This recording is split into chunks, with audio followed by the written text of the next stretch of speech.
All right, the full ride. We're back here on a Wednesday night, May 4th. And guess what? May the 4th be with you. I'm not doing any of that. That's not me. So not what we're doing on this podcast. Couldn't do it with a straight face. Matt Green's here, fellow University of North Georgia alumni Matt Green. Matt, how are you, sir? I'm good. I was wondering about when you said May the 4th, like by saying you weren't going to say it, you were kind of one of the people that said it. You know what I mean? Yeah. That's kind of what I feel like with my friends, that I'm like we kind of like address each other like kind of ironically, or just like, hey guy, you know, like what's going on, guy? But then after years and years of doing it, I'm no longer doing it ironically. I'm just a person who talks like that. So I don't know. It's like I say guy, you know. It's like, I don't know. You say this guy a lot. You are a person who says guy a lot. Is that right? Guy. You're a guy. But if you call someone guy, it's like how's it going, guy? Like, I don't know. There's like an irony. Like I wouldn't really say that, but after a while, if you say it so many times, then you do say that. So I don't know. It's kind of funny. Well, guy is one of those words that can be completely misconstrued by the wrong person, right? Like if you say, what is this guy talking about? Like the way you do this guy, or you say guy, like someone, that's how a fight could start between two men, is the way you use the term guy. Like that's a bold one to use if you're not familiar with the other person, because if you address another grown man as guy and you don't really know them, that can go one of two very different ways. I think that's one of those risky pronouns. Or is that a pronoun? What is that? Noun? I don't know. I guess is that a pronoun? Is it a pronoun? I'm not sure now. Well, we'll pretend I'm not in graduate school. It kind of is. Yeah. I don't know. It's pronoun adjacent. Yes. People are going to get so mad at us for not. Sorry, Dr. Marker and JKFJ and everyone.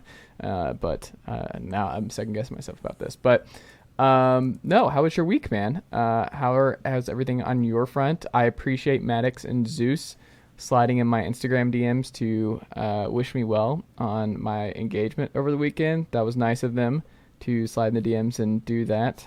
So shout out to Maddox and Zeus for coming through. Yeah, I guess that's what we really need to talk about. Like, my weekend was good and everything. You know, obviously enjoyed the NFL draft and everything. We can get to that, but congratulations on the engagement, sir. That's the headline story. You gotta tell the audience how you did it. Oh, we can't do this every day. I've done this on like 4 straight pods because whenever is that right? Yeah, I just keep having to relitigate what I did. Short version, Atta Park are one of our favorite parks in the field, and completely surprised her. Had my family come up, her family also there at the end. So after it was all done, we made our way through the park and everything, and they surprised her. Yeah, I did it was pretty well planned. It was a good time, but man, that was a nervous day, man. Like going that morning and just trying to do other stuff and be productive, and knowing that's on the agenda, but only you know, and you can't like mention it, and trying to act normal around her. And it was a lot, but once you do it, like once you're in that moment and you've obviously done it, you know what it's like. You don't know how you're going to react in that moment until you do it. And then once the words start coming out, you're like, oh, this is just we're in this now. Let's keep this moving. And you're I don't know, it felt great. And Samantha is my best friend, and it's good, man. I'm very happy. I'm very happy it all went well. And now I told her my part is done. Like I am the wedding part, like whatever you want to do, I don't care. Like that's all fine. I'm not. Is she down to plan the wedding? Is she like? So see, that's where me and Tori ran into problems. It's like I popped the question. You know, I'm good now, right? But obviously we did plan something, but like before, like my whole car accident and everything happened. But yeah.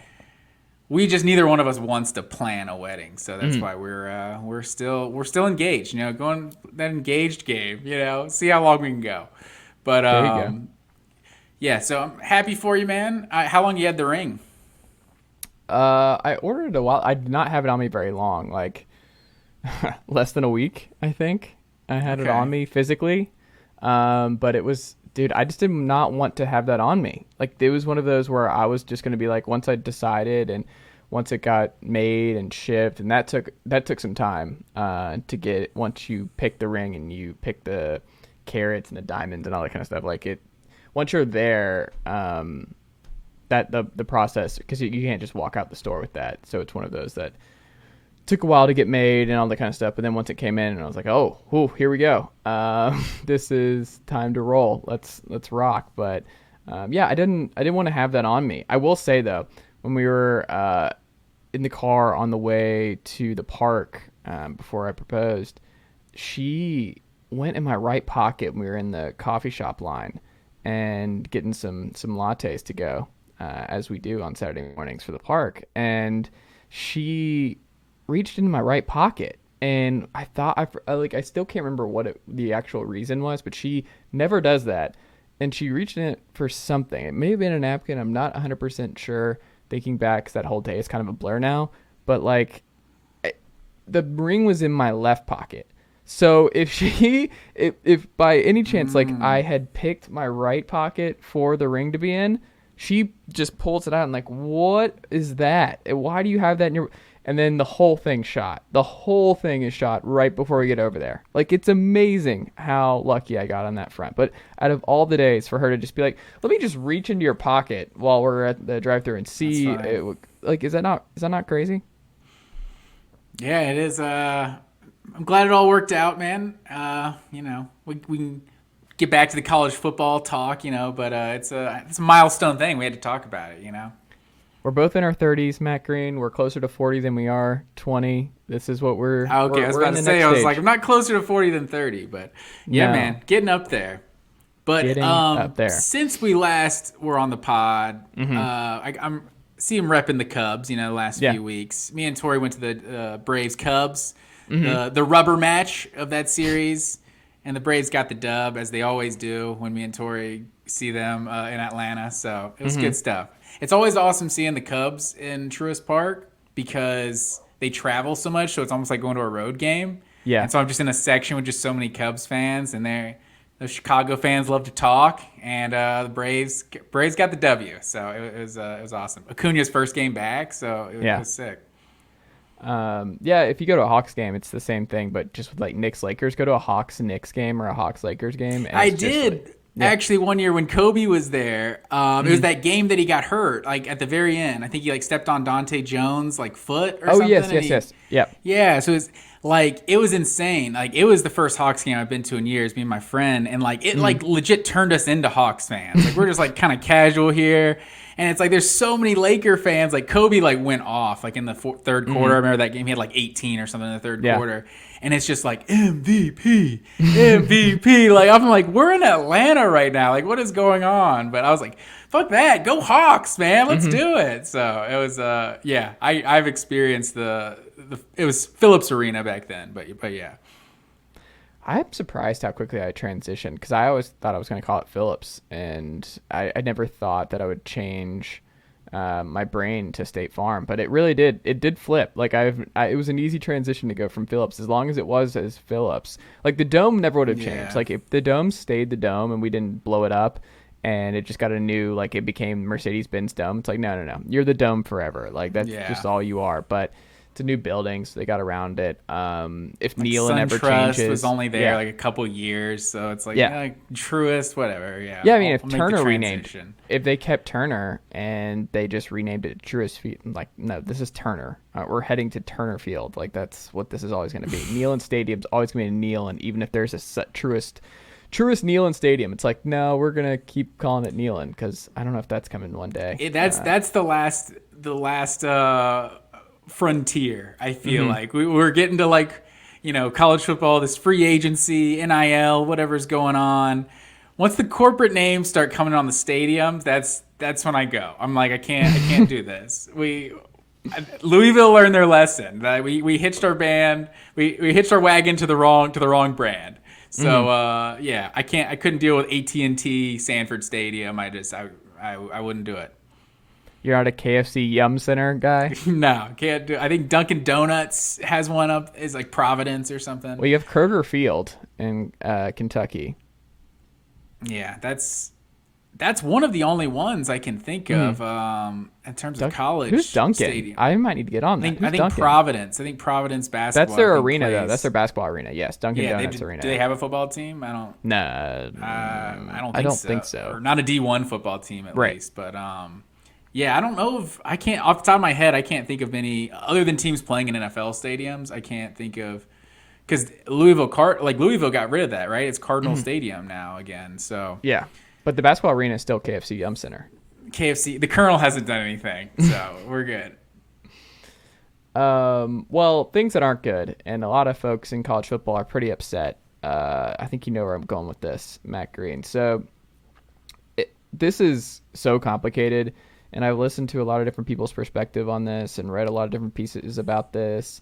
And this was something that was popping up over the weekend. Diehard college football fans are familiar with this. A lot of casuals probably don't know what's going on. So let us fill you in if you are not aware. The Pitt Panthers have a very, very good wide receiver. Still do. He's in the portal. He hasn't officially left yet. But this player, Jordan Addison, one of the best receivers in the country. I think he won the best receiver in the country. The bullet in the cough, yeah. Yeah, so he shouldn't have. I mean, Jameson Williams was the best receiver in college football. But I digress. Neither here nor there. Let's interrupt. He still won. And he's still a premier receiver who put up monster numbers, who has succeeded at Pitt. Pitt goes to the ACC title game. They win the ACC this past year. Kenny Pickett moves on. Mark Whipple, his OC, moves on. But Keaton Slovis, big transfer from USC, he comes over. Pitt, in probably the best place they've been in as a football program in a while. Things are humming all across the board. There's no reason for Jordan Addison, who has succeeded and been one of the best receivers, and Pitt has done right by him because he has developed quite nicely in Pittsburgh. There was rumors that he was going to enter the portal, and there is a difference between entering the portal and then talking to a player versus talking to a player to get him to enter the portal and get in his ear and be like, hey, no, you're doing pretty well over there, but we can probably put together an NIL deal for you that can just make so much more money for you before you get in the NFL. Those are two separate conversations, and this is not what the intent of NIL was. This was something that people who are not naive expected to eventually come fast because there are no guardrails and there are no rules in college football at the moment, that this was going to happen. And Lincoln Riley became villain number one on college football Twitter over the last few days. We don't even know for sure if it was Lincoln who reached out. We don't know. It could be Caleb Williams. That's what's interesting to me is I've heard multiple teams, and it doesn't even sound like USC is necessarily the favorite. So it is interesting how Lincoln Riley, USC, automatically became the villain, like you're saying. Right. And it's one of those things where we don't really know who's to blame or why this is happening and who jump-started this process. What we do know is Addison's in the portal now. We do know that his Pitt career is likely over. We do know that Keaton Slovis tweeted about this week and was pretty upset about Addison and what's going on here. Why the hell do you think I came to Pittsburgh, bro? Right. But it's also okay. This is a complicated conversation to have, but it's an important one because I think this is the kind of thing. This is the doomsday scenario for the have-nots, I guess is how we should frame it. This is a doomsday scenario where these schools who do the right things and have these stars now have to worry about getting picked off by the haves. And you saw that with Georgia Tech where it's our only cool player, Jahmyr Gibbs, gone. And he's going to tear it up at Alabama next year. And the fear with NIL and the fear with no guardrails and no protections is that these guys who develop at these schools that are not the creme de la creme and do not have the boosters, do not have the money that these other programs like a USC or a Miami or a Texas or a Oklahoma or whoever, a Georgia, Bama, that they just, what are they supposed to do? And that's how you lose a bunch of fans. This is how you piss off a bunch of people. Is that was something that made college football great, was that the talent was spread out and that you could go to Pitt and win a Heisman. You could be a Larry Fitzgerald at Pittsburgh and it'd just be awesome. You could LaShawn McCoy. Should have won the Heisman. Right, but that's the whole thing. He was in the conversation and it was fine. Pitt never had to worry about Larry leaving at the end of it. That was not on their radar. Now you're worried if you develop someone, if you're a have-not, that people can just tamper, and there's no way to prove it. We have no idea what's going on with Jordan Addison. You'll never get a straight story on how this started, where it goes, any of that.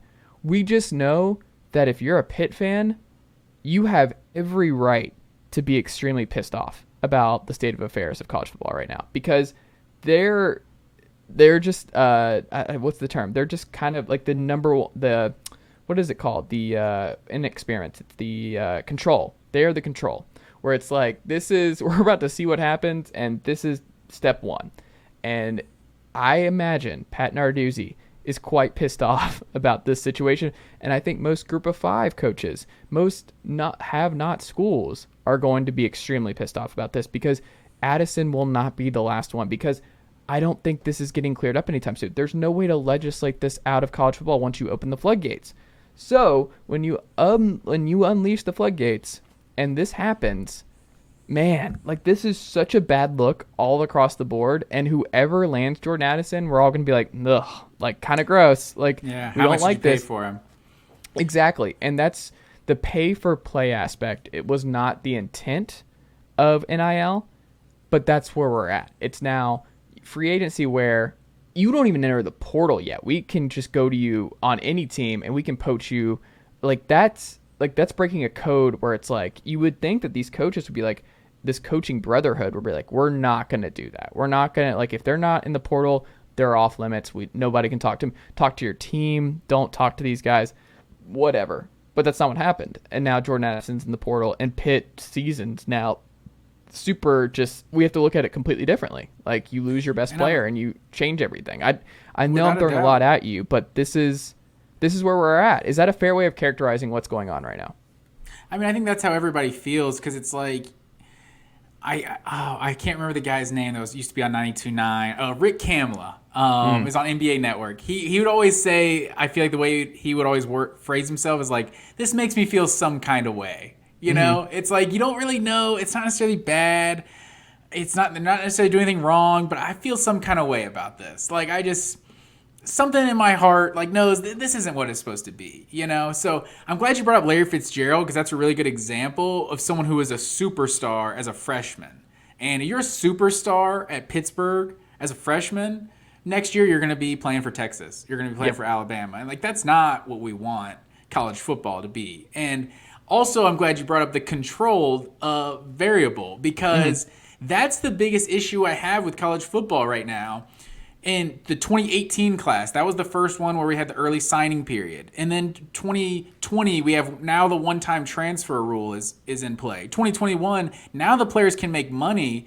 Like, these are three huge things that have changed the sport in like 3 years, and we don't really know which one is the one that is setting it in a course that we're not really feeling comfortable with, you know? So it's like, there was no controlled variable. We've had all these huge changes, and now it's like the federal government stepping in. It's like, you already don't trust what the federal government is going to do, and now the NCAA saying, oh yeah, we're going to look at these collectives. It's like, well, yeah, we do want something to be done with these collectives, but, like, we've already given up that you guys are going to do the right thing, that you guys are going to figure this out. So I don't even know what's going to come of this. Like, I know the Ohio State athletic director said something about, like, kind of alluded to the Power 5 schools. Like, the schools should be responsible for, like, kind of disconnected from the NIL stuff, and, like, I don't know, like, have like a revenue sharing type deal. Like, I could be butchering what he said, but basically, like, the NCAA can't be in charge of the policing. Well, your broader point is where we're at, where it's like, it's going to be a conference by conference thing. You're seeing the Pac-12 meet this week, and they're talking about their own guardrails. Like, that's what's going to happen, I think, is each conference is going to have their own rules, which is like, well, great, Pac-12, because guess what? You can put all these rules on. Guess who's not putting any guardrails on? The SEC. Greg Sankey's not doing any of that. He's not hamstringing Nick Saban and Kirby Smart and company. That's not happening. You want to see... Yeah. Even that, like, that's progress, but, like, all these Power 5... That's why these Power 5 schools need to kind of be doing their own thing, you know? It's, like, in their own league, whatever you want to call it, because... I just don't like the idea of the Big 12 having different rules than the SEC, than the Pac-12. Like, oh, well, the Pac-12, they're offering 8% revenue sharing for the players, and the SEC's offering 5% revenue share. It's like, this isn't what we want the sport to be. It's like, we want at least the schools at the top to all be competing on the same level. It's like, there's never fairness in sports. There's these brands that are in, maybe bigger markets, or they're in, have more tradition, have a bigger fan base, whatever the case may be. So there's never going to be just equality, period. But you can do the best you can to have everyone playing by the same rules. Like, there's got to be something capped with this. I feel like when we first heard of like the Texas, like the pancake charity or whatever it is for like Texas offensive linemen, and then just see what A&M has done. Like, we don't really know what exactly A&M has done, but we just know we've never seen A&M recruit like this before, right? It's like they've gotten good classes, but this level of recruiting, it makes us feel some kind of way, right? With Kim Dichie and everything, where you're like, okay, this is like you're Ole Miss, and you can have these blip years, but like number one Ole Miss, like you have Kim Dichie's brother already on your roster. Mm-hmm. Maybe Kim Dichie will want to go there too. Not all these other 5 stars. Yeah. Like, you got to be doing something. So, and that's not to like, you don't want to like rain on Ole Miss's parade, on Texas A&M's parade for like.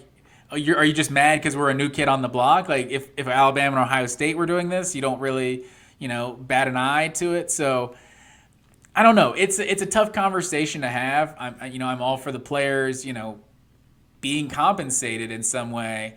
But I think we can all agree, like, this isn't where we wanted to be. We didn't want to hear that so-and-so is offering $5 million to get him to transfer away from his school. Like, that's not what we want this sport to be. Like, and I don't know how you balance it, to be honest, like once you open the floodgates.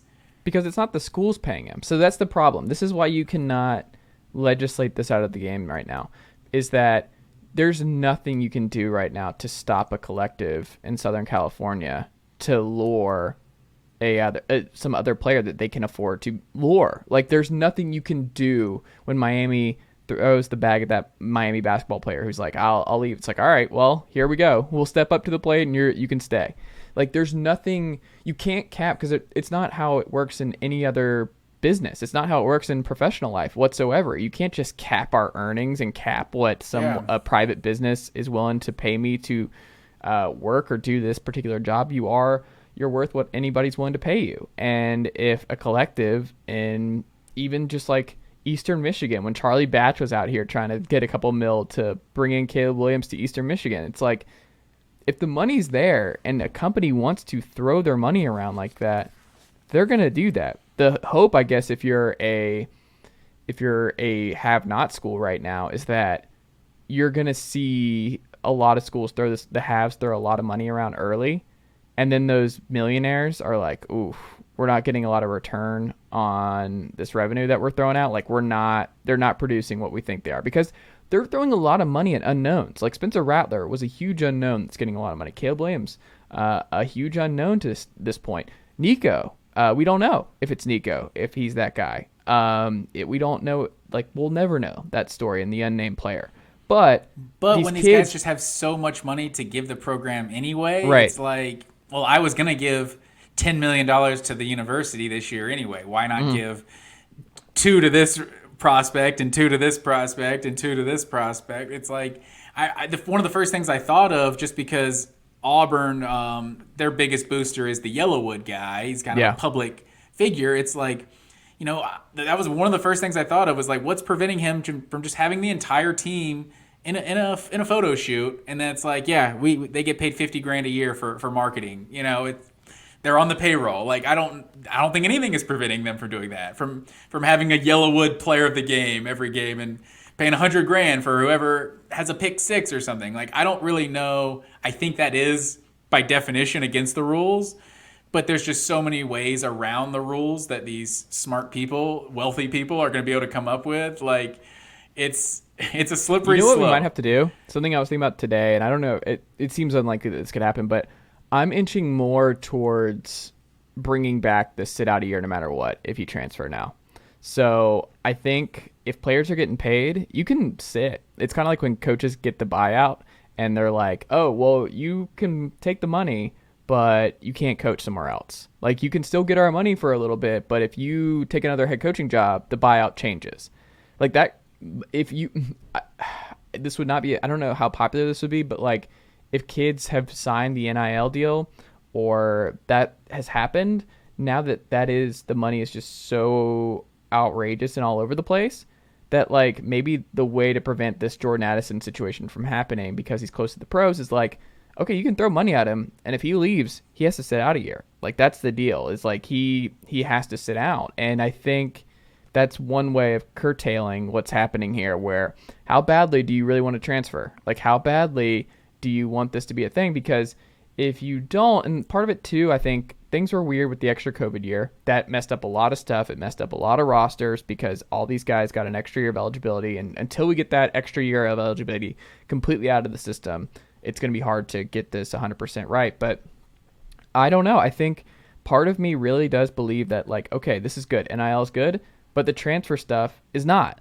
Like, the transfer stuff worries me significantly more about the health of this sport than NIL. Because, like you've said, and we've talked about in this very podcast, is that this players have been getting paid forever. The haves have had more money and better facilities and have Bama, Georgia, Tennessee, whoever, Texas, USC, they're always going to have an advantage. And like you said with the Southeast last week, we were like in the recruiting hotbed that they're in, and with just the amount of boosters and the amount of care that people have in our area, they're going to dominate the sport forever. Like that's just how this sport has always been. It's how it's always going to be. There is a reason that it's significantly harder for Michigan to be a national power year over year now. There is a reason that Nebraska is never getting back to what they were in the 90s. That it's never happening again because the it's just the players are not there. So they're having to pull from these other areas where it's just not to get into that rabbit hole, but like that is just the way it is.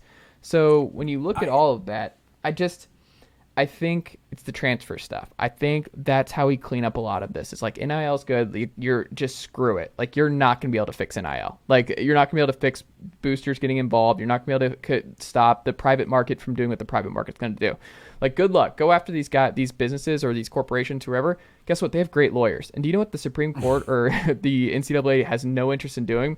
Is going after these millionaires in Tennessee or Bama or wherever. Like they're not doing that. They're not suing. Their record's just like, not too hot going to court. The NCAA. Yeah, it's not happening. They're not doing it.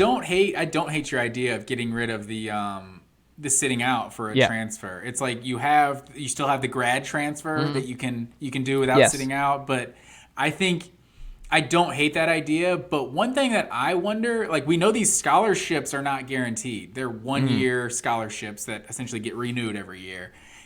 I wonder if the NIL is like have deferred money kind of thing. Like, yeah, we're going to sign you. Like if this is the way that we actually sign players to contracts is through these NIL agreements. And, maybe you have more, maybe you're willing to break the agreement because you can go to another school and get a bigger NIL contract or something. But I wonder if maybe even that's a way to like, we'll pay you, $50,000 year one, but if you stay for year two, it's $100,000. If you stay to year three, it's $500,000. Like if that's a way to get some of these guys to not transfer. But under the current circumstances we have, like with the wild west it's become, I don't hate decentivizing transferring a little bit, like just making just sitting out for 1 year. Like you have 5 years really to play college football. Like I don't hate that idea. Well, it also looks like, I think that's what's changing first, is coaches are burnout. Like, did you listen to what I sent you with the Eye on Basketball podcast with Norlander and Parrish? They did this week? I'm sorry, I never did. No, it's okay. So the first 7 minutes, Norlander was talking about his time talking to a bunch of college basketball coaches and just how burnout. Like, I think he mentioned on the pod that he talked to Gary Musselman, the Arkansas head coach, and that during the tournament. Eric Musselman? Eric Musselman. What did I say? I think Gary. Oh, is yeah, that Gary right? Musselman. Eric? I think is that's there right. Gary Musselman? I don't know. Yeah, Eric Musselman. Excuse me. But he told, I'm pretty sure it was Eric Musselman who told Matt that like, hey, I was on the phone or I was having to talk. I spent more time with the transfer portal in the tournament than I did coaching and like focusing on the tournament games. Like when we're at that point where it's like, you're having to worry about talking to kids in the portal while your team is literally trying to win a national championship and you're advancing and you're spending more time worrying about who's in the portal and who's not. while actual games are happening during the season in the tournament. What are we doing? Like, at that point, there's already a tipping point. Like, you talk to any college coach, like, this is just, that's the worst part of it. And, like, no one's going to shed a tear because they are well compensated. It's a great gig, whatever. The other thing to be true is that you're going to have a lot more burnout. You're going to have a lot more Matt Lukes. You're going to have a lot more people that are like, screw this, man. Like, the money's great, but I'm not dealing with the portal every day. I'm not dealing with this much turnover and trying to recruit and talk to transfers and talk to people every day. Like, I just can't. It's not realistic. You can't do it. So I wonder, when I was listening to that, I'm like, man, I think that gets changed first, because I think there is enough pull between all the coaches and they're all unanimous in this. And I think players could understand this too, where it's like, man, you're getting your money and all that, but like, this is not working. Like, it not having a time period of when you can enter the portal and when you can't was the dumbest thing that they did, where it was just like, no rules. You can enter the portal whenever, other than the academic year on May 1st. But like, what we've seen is like, and coaches are okay with this, that they think the fair way to do it, and I think this is fair for players, that you read in the ESPN piece with Heather Dinich, is that after the last game of the season, I think, the portal opens, and then after spring practice. Like, that's it. Like, so that makes sense, where it's like, players after spring practice, you know where you stand, and then after the season, you can revisit the portal. So you have those two windows during that time, where it's like, you could not do this during the season, and we still have a dead period in the off season. Like, that, it has to be a lot of months blocked off here for the portal. No, and that's definitely a good idea. It's just funny that college football, it has this huge albatross that it's like, that's just preventing so much progress from happening that no one really wants to talk about. And it's the bowl games. It's like, you have a month after, because you talk about, if your team didn't make the conference championship, your last game is November 27th, and maybe you had a really good season, and your bowl game is on January 2nd. Like, that's a ridiculous amount of time to wait to play one game, especially if you don't even know if you want to be at this school next year. Like, you're not going to play in that game, most likely. Like, you're going to decide, especially with the early signing period and everything, like, being in the middle of that huge break, it makes absolutely no sense that teams are prepping for bowl games and national championships, and then there's the biggest recruiting week of the entire season, just right smack dab in the middle of it. So it's just funny, because I feel like the bowl games could help get rid of like so many of these problems. Like, if you just had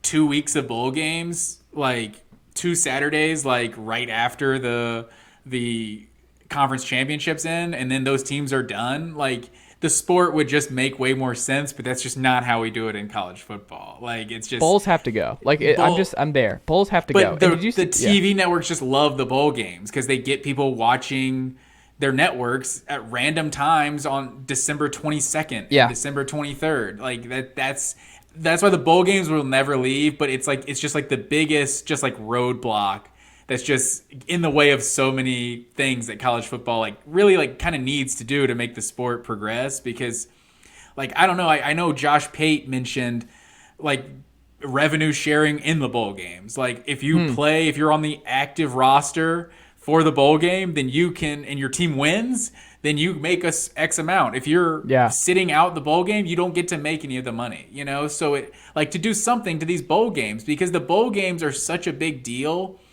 and no one cares about them anymore. Yeah. It's like Ole Miss Baylor, like, that should have been like an awesome bowl game. Like, two teams that, like, you know, really, and that's, who's the other one I'm thinking of? Ohio State, Utah, like, in the Rose Bowl. Granted, that wasn't a really exciting game, but Ohio State's marquee players a dudes. are sitting out the Rose Bowl. Like, this is the Rose Bowl. Like, so that just seems like the biggest red flag. The granddaddy of them all, as they say.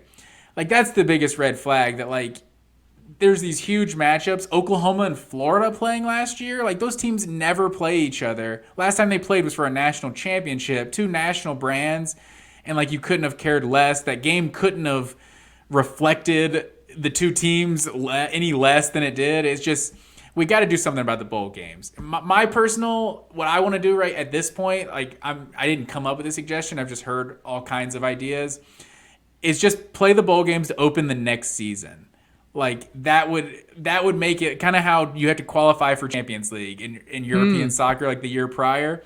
Like if you know that the Sugar Bowl is going to be Baylor Ole Miss first game of next season, like there's something exciting about that. The players are going to care. Like right now, the players don't care about these bowl games, and you can't make them care if they don't want to care about them. Well, you can't bring about a playoff and then be like, also care about this exhibition game that doesn't count towards anything when everything is about the playoff. You can't have both.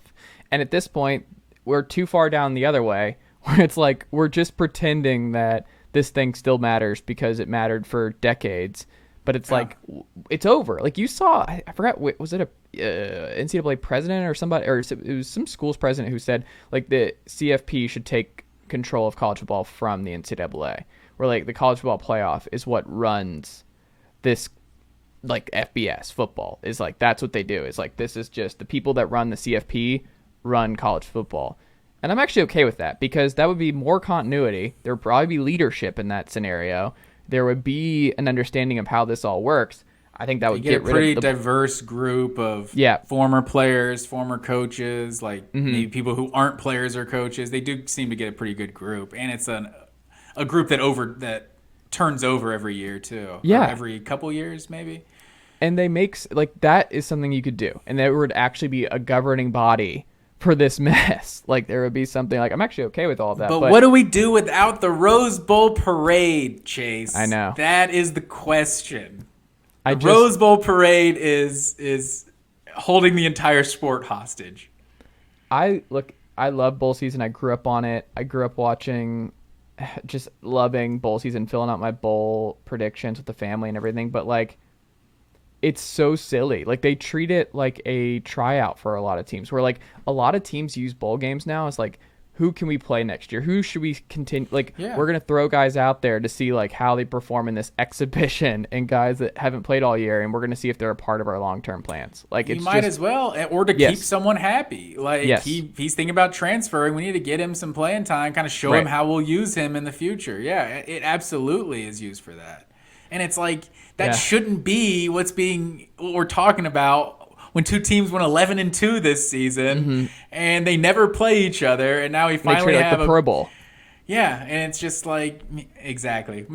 They might not be tackling in bowl games here in a few years. And it's so funny too because it's like it's so hard. Like the idea that sitting out, and I understand it's more complicated, but if there's NIL money now and there's more money, maybe that changes. Maybe we change our tune because the opt-outs go down if so many kids are getting paid that they do play in the bowl games now.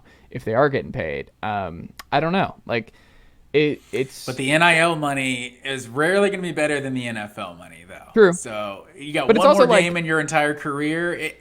It makes sense that guys like, this game doesn't mean anything. I would rather be healthy, have both my ACLs, and get ready for the draft in April. Yeah. UGA, speaking of the draft in April, so UGA set a record for drafted players. Matt Green, I need Georgia fans to calm it down because I saw my timeline. I kid you not. The amount of Georgia fans who were so upset about the Falcons passing on Nakobe Dean multiple times and, this guy was right here. Outrageous. Yeah, how do you not take Channing Tindall? How do you not take Lewis Snead? How do you not take Jordan Davis? How do you not take insert player here? And it's like, okay, two things here. It's not a bad decision to not take a Georgia player. There's this idea that like, if you draft more Georgia players, there's going to be more butts and seats in Mercedes-Benz. That's not a good way of doing business. You don't just draft because you're like, our fan base will be happy if we take this player over. And you're like, it's a 5-star. Obviously, it's a good player. He's coming from Georgia, national champions, all-time great defense. Great. But the idea that we should, like the Terry Fontenot and the Falcons should be thinking in the back of their mind, like we got to make sure we get at least one of these Georgia defenders in the first 3 rounds, even if we don't like them as much as this other guy who we think will be a better player. But it's just like we got to appease those Georgia fans. It's so silly. And it's also like someone said like majority of Georgia or Falcons fans are Georgia fans. Not true. That is simply not true. The NFL is a global sport now, and the amount of fans from all over the world and all over this country and everything else. There's a strong overlap, though. I don't think it's strong. I really don't. I think a lot of Georgia fans don't watch the NFL like that. I think there's a lot of college football fans that don't do both. Like it would surprise you how many. Like look at you right here. You're a good example of this. I care more about Georgia players in the NFL than I do one specific NFL team. Exactly. But the one thing, and I don't hate on, I didn't like the Drake London pick. Like, he could be a really good receiver, but like, and you saw the receivers fly off the board after him. So like maybe they felt like they had to get one. Obviously, that's like a weakness for the team. So I don't really criticize them not taking a Georgia player in the first round. But when you're taking an inside linebacker from Montana State ahead of Nakobe Dean, it's just like, you better be right about that decision. Like, this guy, he's got a crazy story, like crazy prospect or whatever. But I didn't understand Nakobe Dean falling the way he did. And in general, I think it's not just like to put butts in the seats. Georgia produces a lot of good NFL players. Mm-hmm. And the Falcons are a team that haven't drafted very well, I feel like, historically the last 10, 20 years or so. Honestly, the last 10 years is probably the best they've ever drafted. But they don't really, they typically just, I don't know. Is that fair? That's kind of a generalization I'm making. It feels like the Falcons kind of miss on a lot of first-round picks. I mean, Dimitroff did really well. I mean, we had the best roster in football 8 years ago. So you might just remember the busts more than how many good ones he picks. But it's also like getting Matt PFF Ryan, that was obviously a huge. I mean, Julio was a huge hit. Calvin Ridley was a great hit. Jake Matthews was a hit. We can go up and down. Like, they've obviously missed on the edge rushers and stuff like that, but they had Grady Jarrett, who was a late-round find.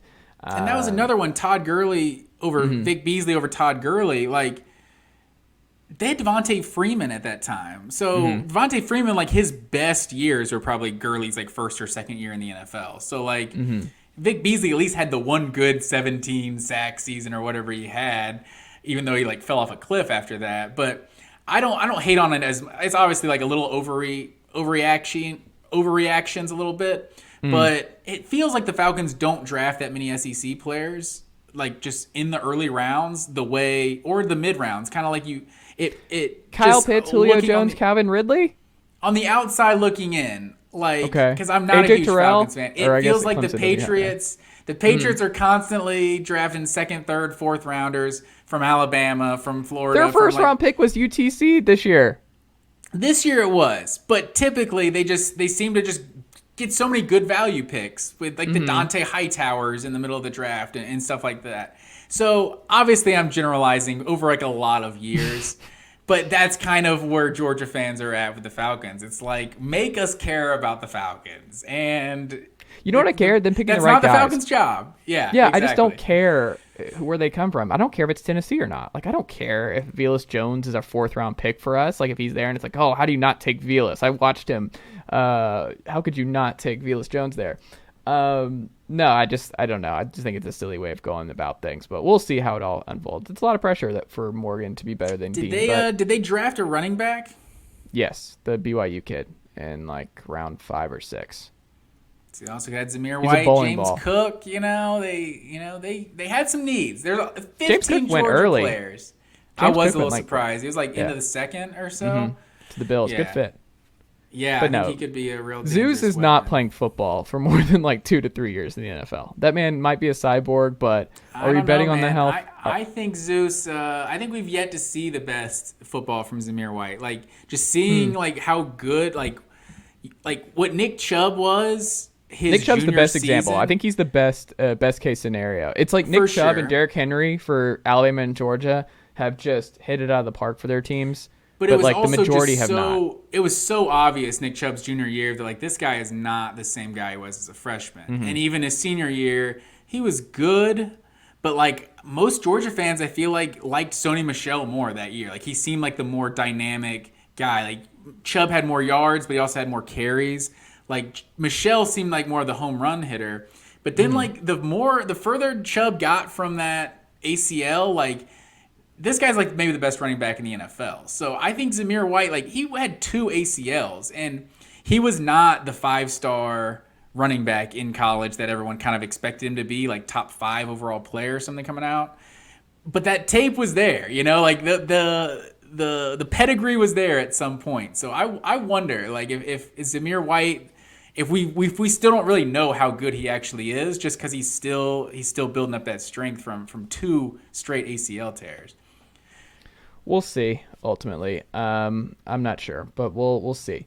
What But I'm it was not ultimately it was a great just 3 day just like I don't know, just crush session on Georgia football. I've never seen anything like it in my years as a Georgia fan. Just literally every single guy that could have been drafted from Georgia was drafted. They had 0 undrafted free agents because they were all drafted. Like John it's insane. Fitzpatrick even got drafted by the Falcons. Yeah, Right? Fitzpatrick, Jake Camarda got drafted. Like Darian Kendrick, I feel like he went from being like a 3rd rounder to like a 6th rounder in his combine. I think he ran like a 4.7, like maybe even worse than that. Like it was pretty low. But yeah, it was a good weekend. You know, Georgia fans, it's just a lot of pent up celebratory feelings. You know, we Yeah. had the Braves. Then we had Georgia, and now you got this NFL draft. It's like the party just keeps on going. So, setting records over here. That party's going to end soon in Athens this fall because Bru McCoy and a certain Ohio State DB, Andre Turrentine, Nashville native, have both transferred to the University of Tennessee this week. It looks like Bru, it was in the making here because Isaiah Nair, who I've talked about a lot on this podcast, was almost University of Tennessee bound and flipped to transfer to Texas, the former Wyoming kid. But Bru McCoy, former 5-star kid, you texted me when I sent you that, like, something about, let's see if this one sticks. And for folks that don't know the story. I think he's got one more school in him.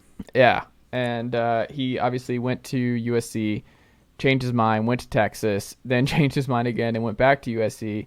Did not play football this past year. Played 6 games in 2020, but 5-star talent, good outside guy. He's huge, 6'3", 220 pounds, I think. Him and Tillman will be on the outside. It gives a lot of breathing room for Jalen Hyatt and Squirrel White and a lot of other dudes in the slot that will feast with those 2 guys out wide. But it's a huge get for Tennessee, a huge get for Heupel. Last year they were able to bring in Javonte Payton for this spot, but Payton was kind of not the best fit for what Heupel wants. Heupel wants those big dudes on the outside, and he wants those fast, speedy dudes in the middle, like the Veluses and the Jalen Hyatts and guys like that. And you needed someone else. There was not someone else outside of Cedric Tillman who was ready. Caleb Webb's not ready to be that guy as a true freshman. So big get for the Tennessee Volunteers this week. Folks, if you thought this offense was slowing down this fall, like I don't know what to tell you. I think Are we sure what we're getting in Bru McCoy? Like is this a poor man's Eric Gilbert? I mean, if he plays, not a poor man, a diet Eric Gilbert. No, I think he we don't puts even up know way exactly better numbers. we don't know exactly what Eric Gilbert is either. But the one season we have of each of them, I think he had a much better statistical year. But is that what he's supposed to be? Is he a straight wide receiver? Or no, he's straight wide receiver. He's just big. He feels more like a tight end, though, right? No, you got Jacob Warren in there. He's not gonna play any tight end. That man's outside. Like he will be an outside receiver. He's a big target, that's for sure. I don't know. I'm skeptical of a guy he never actually went to Texas, right? He just signed with Texas and then transferred before he ever even got on campus, or right after he got on campus, maybe like in the spring. It was really immediate. I don't have it in front of me, but it was a weird situation. But yeah, I think that's what it was. Was he always a USC? I think he was a long-time USC Yes, commit, and then he flipped then last. signed with Texas, and then he's like, I do want to go to USC. Yeah. So I guess he hasn't actually changed schools as many times as you'd think he did.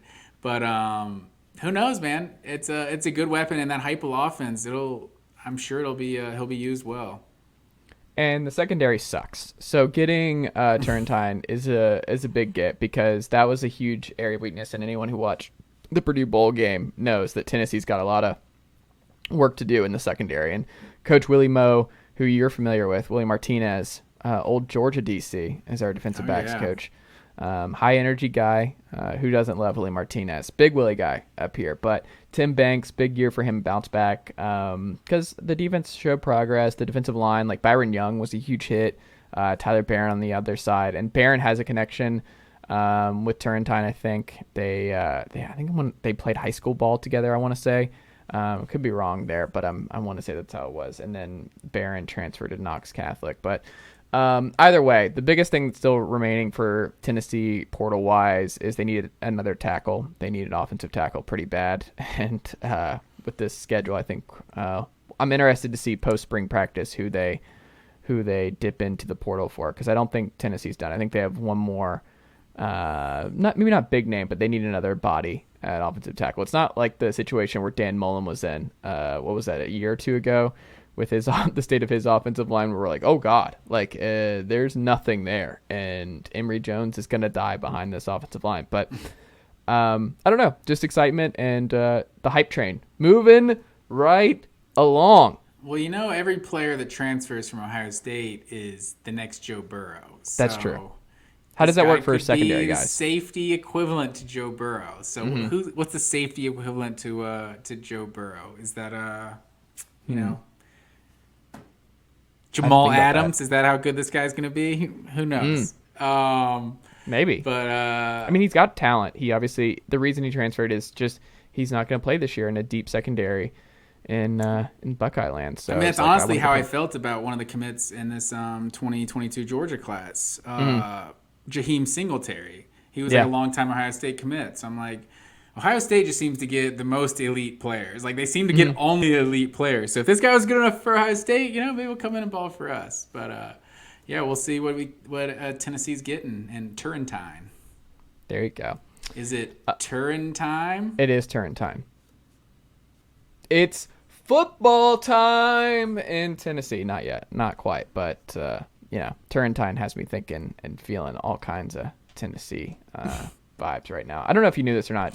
Still only 4 losses in the Tennessee baseball season, as Georgia comes to town next weekend. They're big time school, an everything school, some might say. I was waiting for that. Yeah. But I was gonna say big time team, but actually that's school. But also, I want to inform you that the word guy is a noun, and it can also be used as a verb. Which a verb? Don't ask me how, but how is that a verb? I just typed guy, form of speech, and it said guy can be a noun or verb. So I'll get back to you on how it can be. Well, here we go. Use it in a sentence. Guy used as a verb, to equip with a guy. That's not a verb.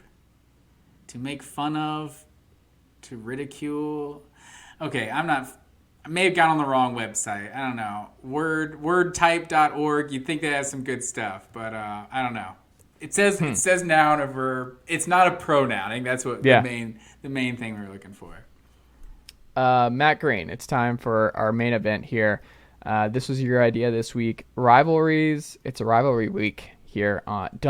It's not late November, folks. It's not late November, but it's still rivalry week here on the May 4th edition of the Chase Thomas podcast, the full ride on the Chase Thomas podcast. Rivalry week sounds a little tricky. You really got to enunciate all those. Okay, I'm glad it's not just me. That's one. I was struggling through that, and I was like, why am I struggling through this?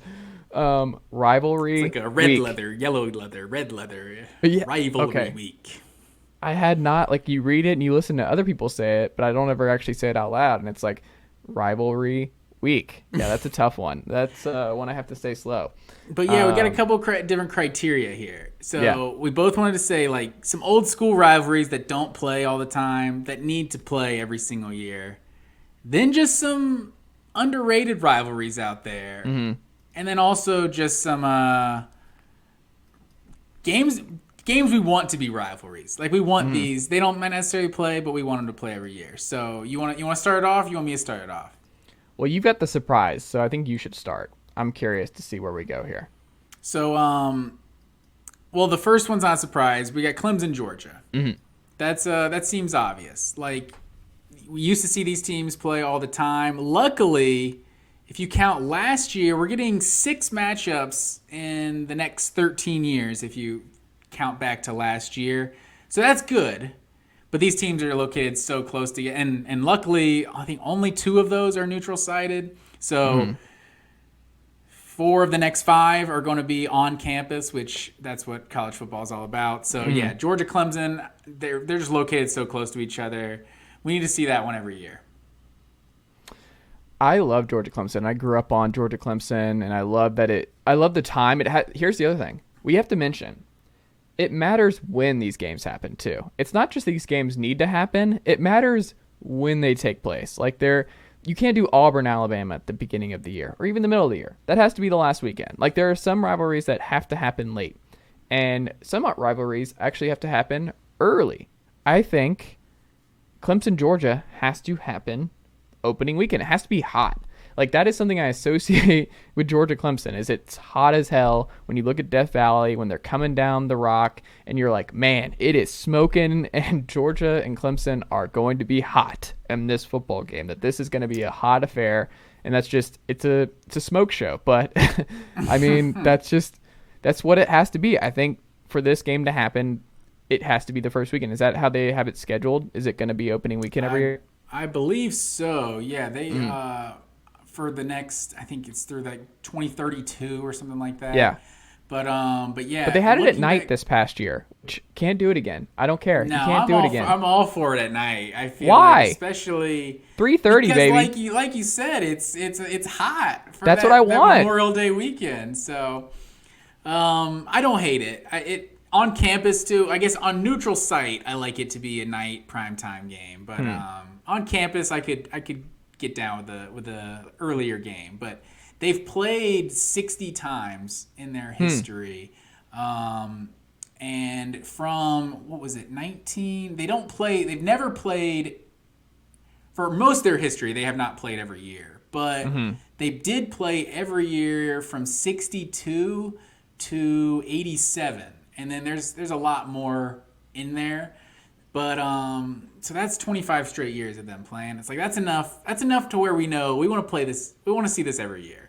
Like, and if we did, like, we could play Clemson every year, but instead we're seeing Georgia play Troy and Wofford and UAB. It's like, with all due respect to all of those programs, that doesn't move the meter like Clemson, especially with how big Clemson has gotten. They feel like one of the bigger teams, like in like that Metro Atlanta area. It feels like maybe a lot just due to Deshaun Watson, but they're just, what is it, like 2 hours, an hour and a half up 85 from Atlanta? Like it's not far away. So they're just, with the proximity alone, like we gotta see that every year.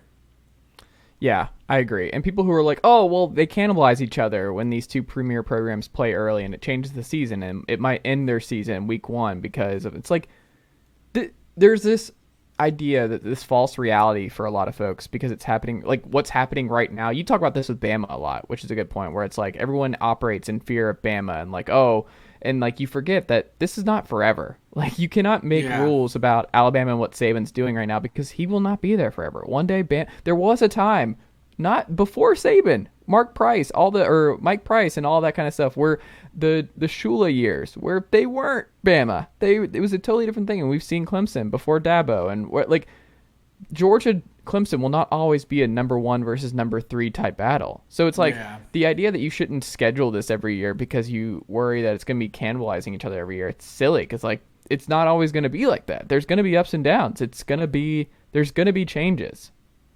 I remember as like a 14-year-old, I thought this is a red flag that college football is going in the wrong direction. It was like a preseason college football show, and Lee Corso was picking his national champion, and he picked Cal to win it all that year in 2004. Okay. Aaron Rodgers was probably there. So there was a good squad. But it wasn't because he thought Cal was the best team in the country. It's because he thought Cal had the best schedule that could get them to the national championship and potentially win the national championship.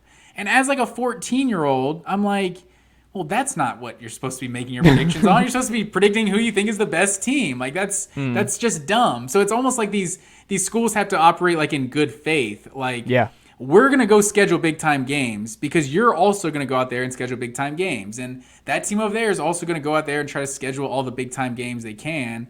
And then we're not as worried about just teams with cupcakes on their schedule. So, yeah, right now it sounds ridiculous to say that Clemson and Georgia should be playing every year. But if you saw some other matchups happening every year, it wouldn't seem as ridiculous. But it's like, how do we get that ball moving, you know?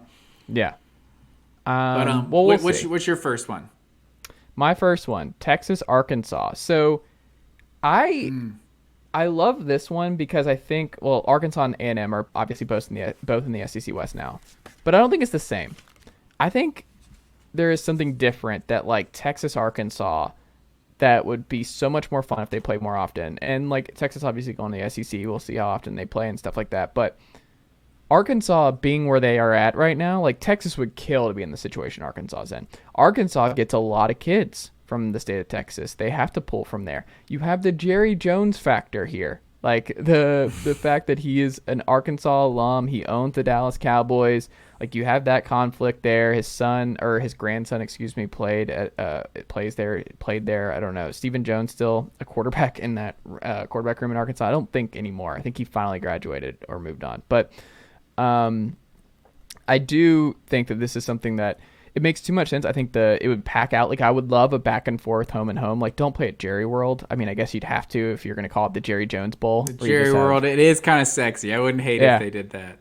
The Jerry Bowl, like that would be something that would be super cool. And I think both fan bases would love it. Arkansas, obviously, I mean, just them being in the SEC, Texas being in the Big-12. I would be more intrigued by Arkansas, Texas playing significantly more often because I think if you put Arkansas these last couple of years and some of the best Arkansas teams in those Big 12 conferences those years, they could be the best team in that conference. And we just have a completely different feel and look at Arkansas if they were not in the SEC West. They are a victim of the SEC West, and I think if you put them in the Big 12 with all those other brothers and former brothers in Texas and Oklahoma and all that, like we have a completely different take on what Arkansas can be and what kind of program they are. So I would love to see them play more often at the very least.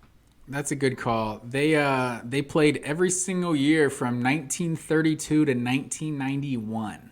Ooh. So that's and then 1992, obviously they joined the SEC along with South Carolina, and that ended. So Texas and Arkansas, they just fit each other. Like we've seen a few times they played in bowl games. I think Houston Nutt. I don't know if that was a bowl game or a regular season when Houston Nutt rocked the horns down and everything. Mm-hmm. So it's just a good. It just should, like we said, it just should be a rivalry. That's Hogs versus horns, baby. Yeah, I like it.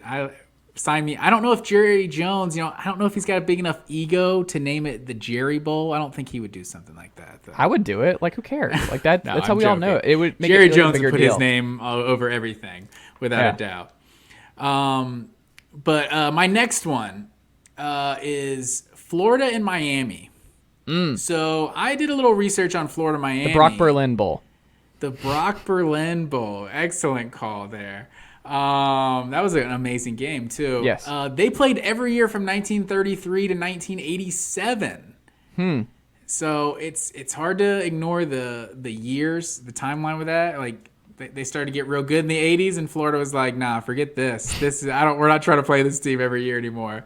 I don't know if that had anything to do with it, but yeah, that's just And right now, it's another one like Georgia Clemson. It's ridiculous to expect Florida, who has Florida State on their schedule every single year, which doesn't mean as much, hasn't been as much the last few years. But to have Florida State at a conference on your schedule every year, it's pretty outrageous to think you'd also play Miami every year. But like we said, under a different circumstances, under different college football, Power 5 teams playing Power 5 teams, this is just... It's just awesome to see these big programs in Florida all play each other. Like that state championship, that might actually mean something. I know there's some, like Dabo likes to call the South Carolina game a state championship. That's why they rock the orange pants for that, the championship orange pants for that. But there's two schools there, right? But Florida State, Miami, those are all big time programs that it's just good for college football if they're playing every year. Yeah, I mean, was that the last regular season game? Was Grossman Berlin? Was that it? No. They played a couple years ago. Remember the 150th anniversary? They opened on week 0 with Felipe Franks. I do remember that now. Yes. Yeah, 2019. But they also played with Randy Shannon and Urban Meyer were there because Urban Meyer kicked a couple late field goals and Randy Shannon got real pissed off. I do remember that now. But yeah, so they've played a few times, and they've actually played. I know they played in the Peach Bowl one year. I don't know if they played in a bowl another time. I might be remembering. I don't know, but they have played each other a few times in recent years. But it's just not like they once did. So let me.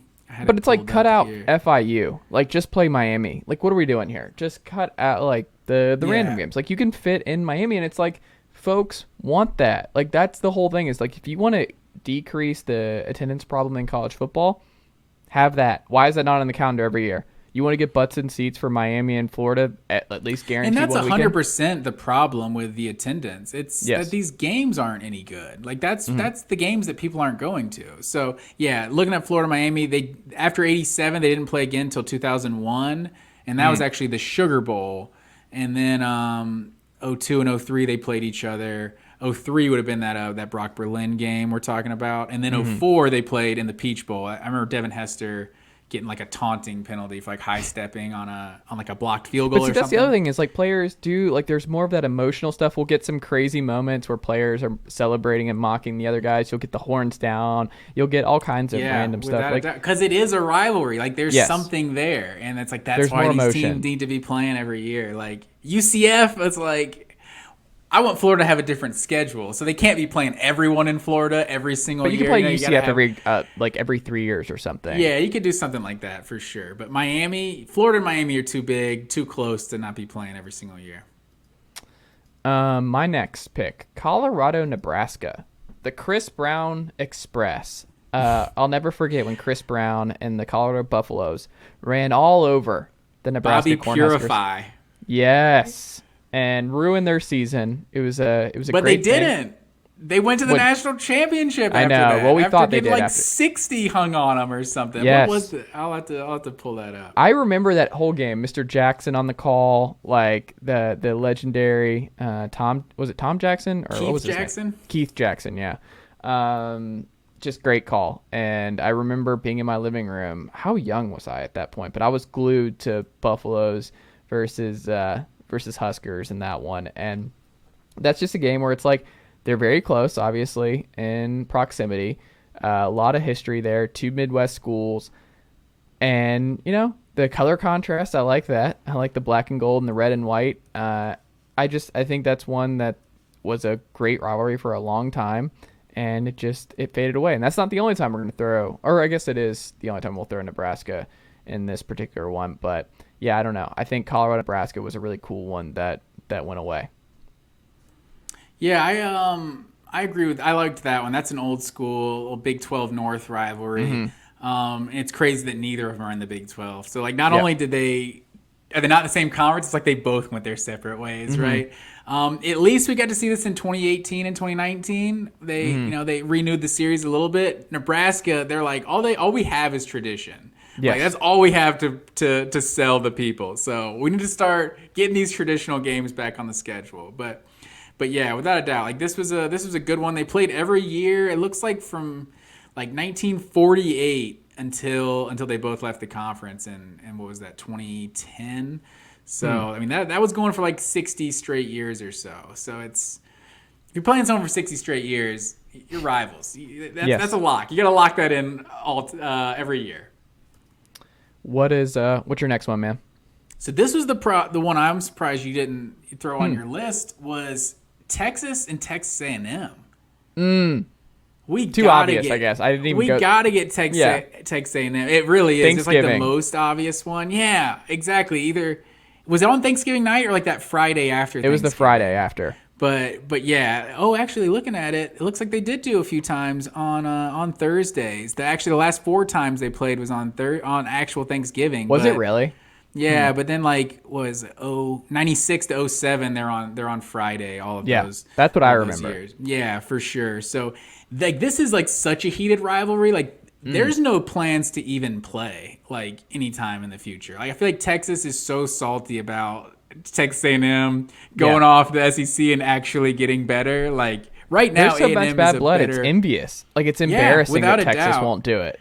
Yeah. But the best part about this one is we're gonna get it back. Like we don't know how much we're gonna get it back, but it's coming back. Like in these reports about the conferences and everything, like Maybe it's going to happen sooner. Maybe 2022 is the last year we have before Oklahoma and Texas join the conference. So we at least can see this one on the horizon happening again. But yeah, Texas A&M, just because you have that cool Thanksgiving weekend tradition, like we got to get that back. For sure. I'm here for it. And I guess if we go to pods in the SEC, like Texas and A&M are going to be in a pod together. You bet they better not. I will be so pissed if they find a way to get. They're like, no, we got to separate us. We don't want to play each other every year. You're not doing that. You're separating A&M and know what would be hilarious is if you do OU, Texas, and A&M, and then throw poor Mizzou in that pod. Like that would be a delight because they're like, Mizzou, we have nowhere else but you. Like you're gonna have to Arkansas. Be in their pod. You want to associate with these guys? Yeah, go be one of them. God, that would be cruel to do that to Arkansas. You don't think Arkansas would trade that in a second? They're like, don't play Alabama every year. Bet we're down with that. Well, I think don't play Alabama they got to play LSU though. Arkansas, yeah, the Golden Boot, they gotta get that one in there. I think the most logical pod for them would be LSU. I'd have to think about this. Old Miss, Mississippi State. The pods is flawed. I don't know about this pod system. I'm really. I think I have this system. I think my system was the best system, and I think maybe Bill Connolly had a similar like the locked rivalries. Yes, that's the way we got to go with it. But yeah, they played every year from 1915 to 2011, 109 times in their history. Like no business not playing every year. So luckily we'll get it soon enough. Probably sooner. Probably before we see Georgia go and play at Texas A&M. We'll probably see Texas and Texas A&M play by then. Well, we have another one here, Matt Green. We've got Pitt, West Virginia, the backyard brawl. One of my go-tos. I thought about throwing Marshall, West Virginia here, but I don't think they're close anymore. Where it's like the Power 5, Group of 5 thing, where it's like it feels like you can't have a rivalry when it's that much of a disparity between the talent, right? Where it's like it's not fair. It's not a level playing field, and I don't think you can be a true rivalry when the playing field's that skewed. That's true, and that's where it feels like a Georgia Tech is getting. That's yeah. Like, I was about to say that. Yeah, it's like why are you even playing them anymore? It's like you're really only giving them an opportunity to get some of your national spotlight. Like it's going to be a fluke if Georgia Tech wins. So it's. And as a Georgia fan, you don't even think about that rivalry until you lose, and you're like, "Wow, yes. I actually do hate that team." I forgot. It's the same with Tennessee Vanderbilt. Like the only time Tennessee thinks about Vanderbilt is when we lose and the coach gets fired. Like that's it. Like if you lose to Vanderbilt, that means everything went really bad, and you're out. So losing to Vanderbilt is the kiss of death in Neyland. But West Virginia, Pitt. They're back. They're playing, I think, the next 4 years. That's good. They're playing a lot in the next decade or so.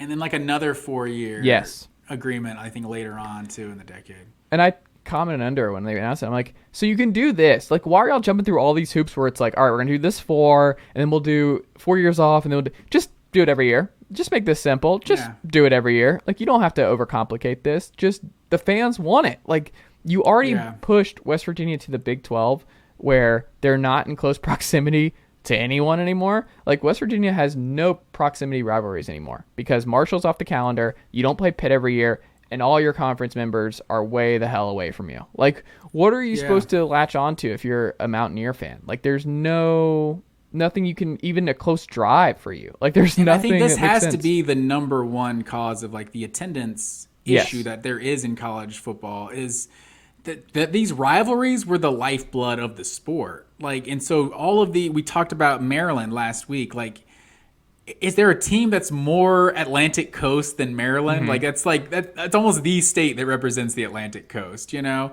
So for them to be playing Nebraska and Ohio State and Michigan and these Midwestern teams, it doesn't fit, and it doesn't do anything for the fans. Like the fans know Duke is coming to town, like in college basketball. Like Maryland Duke was just an awesome rivalry for years, you know, and you lose that. So like, yeah, with West Virginia, like all you have, like you're not close to anyone out there in West Virginia except for Pittsburgh. Like I saw this map that was like the most popular professional sports teams by state, and so it was kind of interesting. There was some like the Falcons would be Atlanta or Georgia, but like the Braves would be like the state of Alabama or something, like kind of weird ones like that. And the most popular team in Pennsylvania in any sport is the Eagles.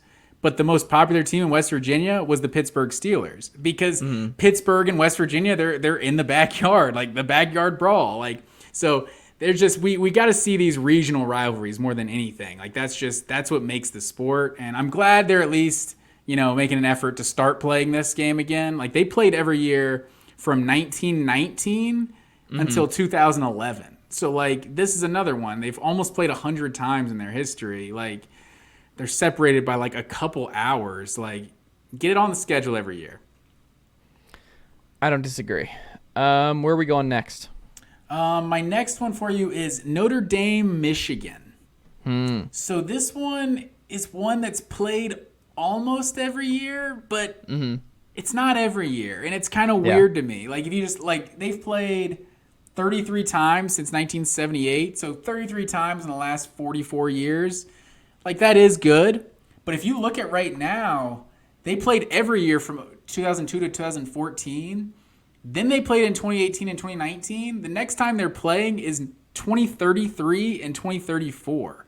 Like, Notre Dame and Michigan, this just has to be an every year thing. Like, I feel like it was one of the first games I kind of remember, like, one of those first national games every year, like how Florida-Tennessee was kind of usually that first big SEC game, like week 3 or week 4. I feel like Notre Dame-Michigan would always be that week 2, week 3, like a big-time national atmosphere.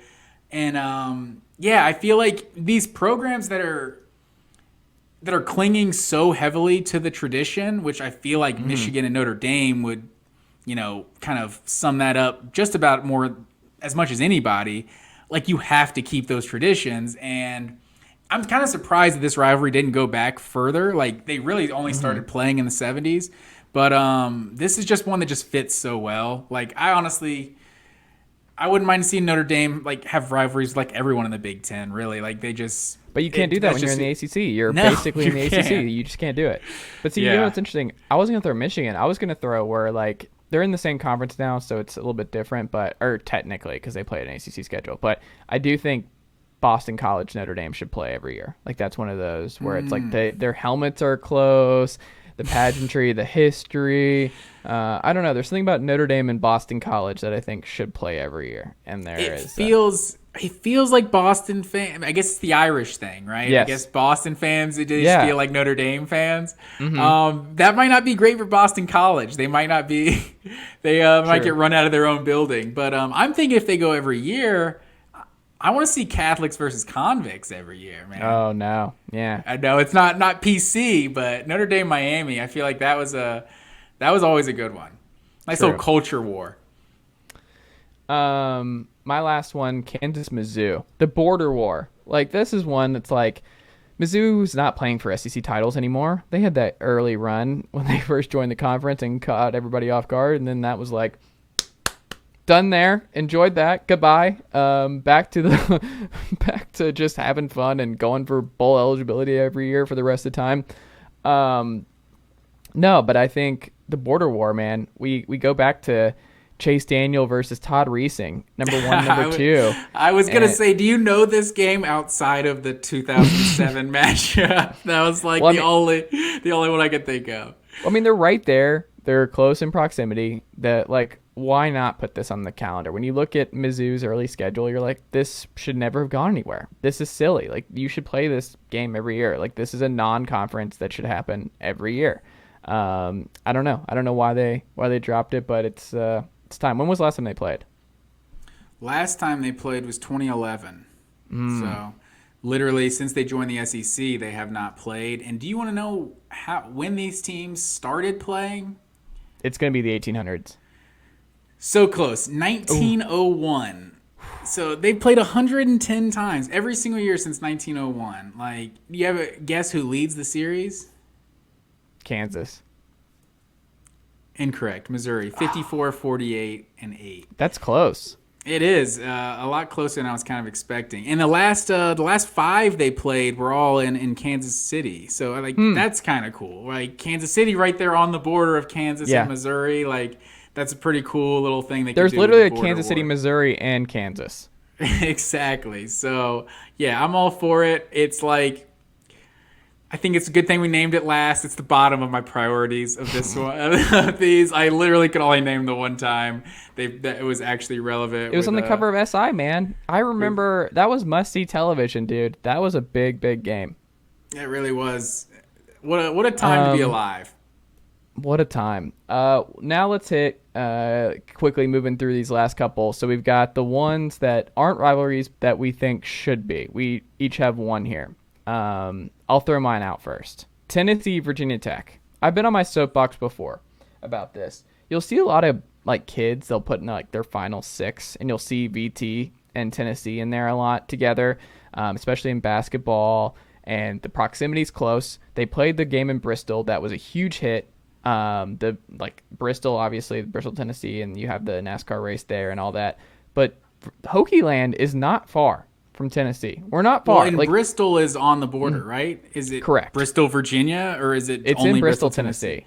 Yeah. Okay. So they're close. And when you go to North Carolina, like the western point of North Carolina, the East Tennessee, like that whole area of Virginia is all very, very close to each other. So it's like there is no reason that we should not have Virginia Tech, Tennessee be a yearly thing. Because look, when you go to Dollywood and you look around and you see what 2 college teams you see, like most people rocking, like in East Tennessee or in that area, ton of Virginia Tech stuff and a ton of Tennessee stuff. When I drive around Knoxville, I see some Virginia Tech stuff, and it's one of those where it's like, obviously Virginia Tech's not the premier brand that you want to like. They're a great brand, like you have Enter Sandman, good home atmosphere For sure. but They're you know, a it'd be respectable cool program for sure. Yeah, like I would love to have a reason to go to Blacksburg every other year and go experience that in person, and then do Bristol like once every 5 or something. And that was a big hit. Like Tennessee, Virginia Tech, I don't know I how think many times we need to do the Bristol again. yeah, that's what I'm saying. Like once every It was 5, just once so every 10. far from the field.